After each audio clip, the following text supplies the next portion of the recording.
জনপ্রিয় অভিনেত্রী পরীমনির বিরুদ্ধে তার গৃহকর্মীকে মারধরের অভিযোগ উঠেছে, যা নিয়ে সামাজিক যোগাযোগ মাধ্যমে তুমুল সমালোচনা চলছে। তবে পরীমনি এই অভিযোগ অস্বীকার করে একে উদ্দেশ্যপ্রণোদিত ও ভিত্তিহীন বলে দাবি করেছেন। গতকাল রাতে হঠাৎ ফেসবুক লাইভে এসে পরীমনি নিজের অবস্থান স্পষ্ট করেন।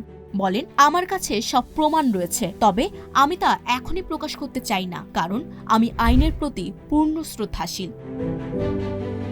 গৃহকর্মীর করা জিডি ও তার ভিত্তিতে গণমাধ্যমের আচরণ নিয়ে ক্ষোভ প্রকাশ করে নিজেকে মিডিয়া ট্রায়ালের শিকার বলেও দাবি করেন অভিনেত্রী। তিনি বলেন, আমি যদি অন্যায় করি ডেফিনেটলি আমার শাস্তি পাওয়া উচিত।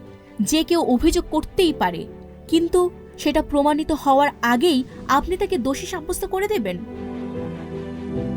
পরীমনি আরও বলেন, এটা আমার লাইফ। আমার লাইফ কি নাটক হতে পারে? রিলের জীবনযাপন হতে পারে? আমি কি পালিয়ে গেছি? আমি তো অনেকদিন ধরেই চুপ ছিলাম, কিন্তু এখন আমাকে কথা বলতে হচ্ছে।